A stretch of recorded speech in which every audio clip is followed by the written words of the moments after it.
शिक्षक साथियों, हम लोग अभी JHTPT इंटरमीडिएट कोर्स 3 के फीडबैक आकलन को देखेंगे। प्रथम प्रश्न है, विप्लव जी अपनी कक्षा के बच्चों को ऐसा फीडबैक देते हैं जिस पर कार्य करके उनके छात्र सीखने की प्रक्रिया में सफल होते हैं। आपको क्या लगता है विप्लव जी फीडबैक को किस प्रकार से परिभाषित करते हैं? आप कोई एक विकल्प चुन सकते हैं।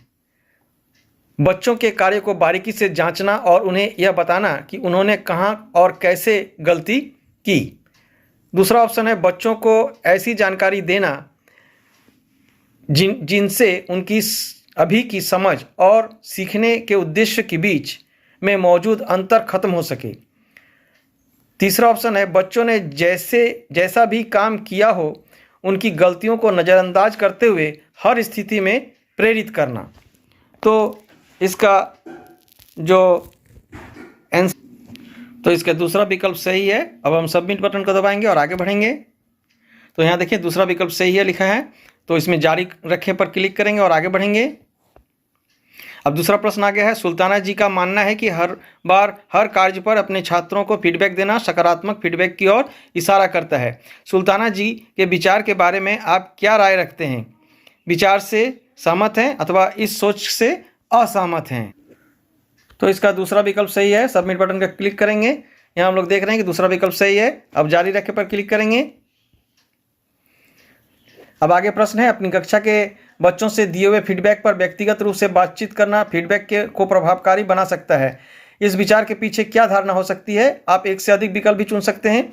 बच्चे फीडबैक की प्रक्रिया में सक्रिय भूमिका निभाते हैं। दूसरा विकल्प है बच्चे शिक्षक से फीडबैक के बारे में बातचीत करने के लिए हमेशा तत्पर होते हैं। तीसरा विकल्प है बच्चे किसी फीडबैक की उपयोगिता स्वयं तय करते हैं। तो इसका सही उत्तर है 1 नंबर और 3 नंबर। सबमिट बटन को दबाएंगे और आगे बढ़ेंगे। यहाँ सही पहला और तीसरा विकल्प सही है, तो जारी रखे पे क्लिक करेंगे और आगे बढ़ जाएंगे। बच्चों द्वारा दिए गए किसी भी कार्य के अंत में दिया गया फीडबैक कैसे किए गए कार्य में सफलता सुनिश्चित करता है। इस कथन पर गहराई से विचार करें और फीडबैक देने के इस तरीके पर अपनी राय व्यक्त करें। आप कोई एक विकल्प चुन सकते हैं। तो यहाँ पहला विकल्प है फीडबैक देने का यह तरीका सार्थक है। दूसरा यह फीडबैक देने के निरर्थक तरीके का उदाहरण है। तो इसका दूसरा विकल्प सही है। इस पर क्लिक करेंगे, आगे बढ़ जाएंगे। लिखा हुआ है दूसरा विकल्प सही है। अब जारी रख पर क्लिक करेंगे। इसके बाद प्रश्न है, शोध में यह पाया गया है कि कॉन्जुगेटिव ओवरलोड सीखने की प्रक्रिया को धीमा कर देती है। इस बात को ध्यान में रखते हुए हमें किस प्रकार से फीडबैक देना चाहिए?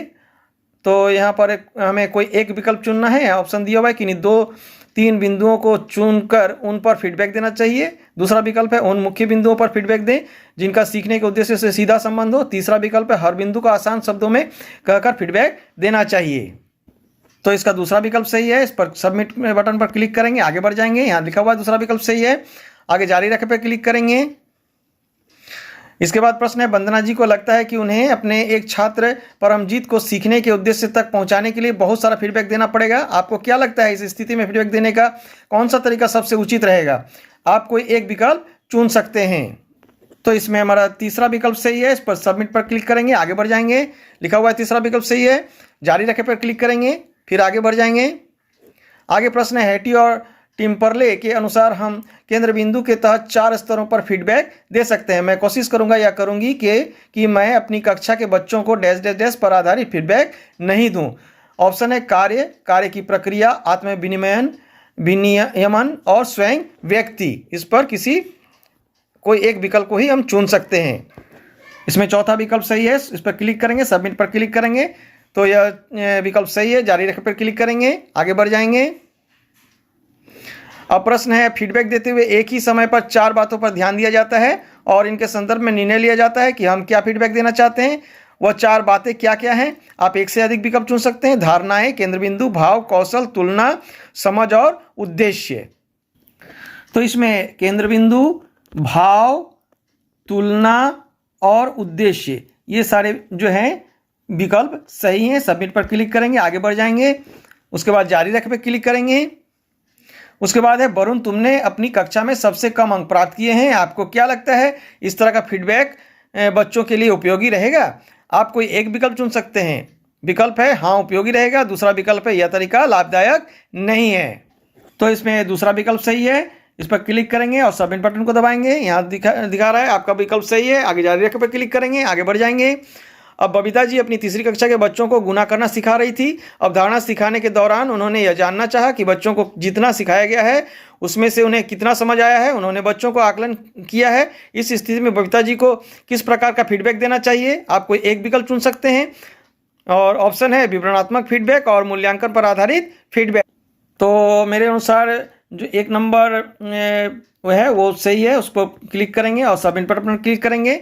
आपका विकल्प सही है। इसके बाद फिर जारी रखें पर क्लिक करेंगे। तो यह हमारा संपूर्ण हो गया है, कंप्लीट हो गया है, कोर्स कंप्लीट हो गया। अब हम लोग आगे बढ़ेंगे और मूल प्रश्न पर जाएंगे।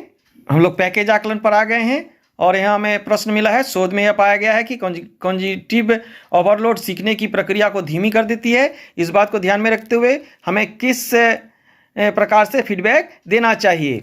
तो यहाँ ऑप्शन दिया हुआ है कि इन्हीं 2 बिंदुओं को चुनकर उन पर फीडबैक देना चाहिए। उन मुख्य बिंदुओं पर फीडबैक दें जिनका सीखने के उद्देश्य से सीधा संबंध हो और हर बिंदु को आसान शब्दों में कहकर फीडबैक देना चाहिए। प्रत्येक बिंदु पर विस्तार से फीडबैक देना चाहिए। तो मेरे अनुसार 2 नंबर उन मुख्य बिंदुओं पर फीडबैक दें जिनका सीखने के उद्देश्य से सीधा संबंध हो। इस पर क्लिक करेंगे और आगे बढ़ जाएंगे। इसके बाद प्रश्न है एक केक के 18/45 तथा 6/10 2 भाग किए गए हैं। आपको सबसे बड़ा भाग लेना है, तो आप कौन सा भाग लीजिएगा? तो हमारे यहाँ ऑप्शन दिया हुआ है 18/45, 6/10 और दोनों बराबर है और 8/10। तो मेरे अनुसार 6/10 ये सही ऑप्शन है। इस पर क्लिक करेंगे और आगे बढ़ जाएंगे। अब दूसरा प्रश्न है अजय ने अपनी कक्षा 1 में बच्चों को लिखना सीखने को लेकर काफ़ी उत्साहित पाया। आपके हिसाब से बच्चों में लिखना सीखने को लेकर इतना उत्साह क्यों होगा? दिए गए विकल्पों में से सबसे उचित अथवा सटीक विकल्प को चुनें। आप एक ही विकल्प चुन सकते हैं। ऑप्शन दिया हुआ है अपने भावों, योजनाओं और विचारों को व्यक्त करने के लिए, दूसरे बच्चों से संवाद करने के लिए, बिना याद रखे सीखी हुई बातों को लिखने के लिए, अपनी अध्यापिका से संवाद बढ़ाने के लिए। तो यहाँ हमें लगता है कि पहला ऑप्शन सही है, उस पर क्लिक करेंगे और आगे बढ़ जाएंगे।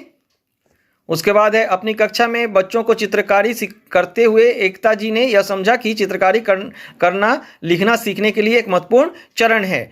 चित्रकारी लिखना सीखने के लिए जरूरी क्यों है? दिए गए विकल्पों से सबसे उचित विकल्पों का चुनाव करें। चित्रकारी करने से मोटर कौशल विकसित होते हैं, मुख्य कौशल विकसित होते हैं। चित्रकारी बच्चों के लिए अपने भावों और विचारों को व्यक्त करने का अहम तरीका है ताकि बच्चे समझ पाए कि बिंदुओं और लकीरों से खुद को व्यक्त कर सकते हैं। और अंतिम ऑप्शन है उपरोक्त सभी। अब आगे बढ़ते हैं। तो मेरे अनुसार उपरोक्त सभी ये सही है। इस पर क्लिक करेंगे और आगे बढ़ जाएंगे।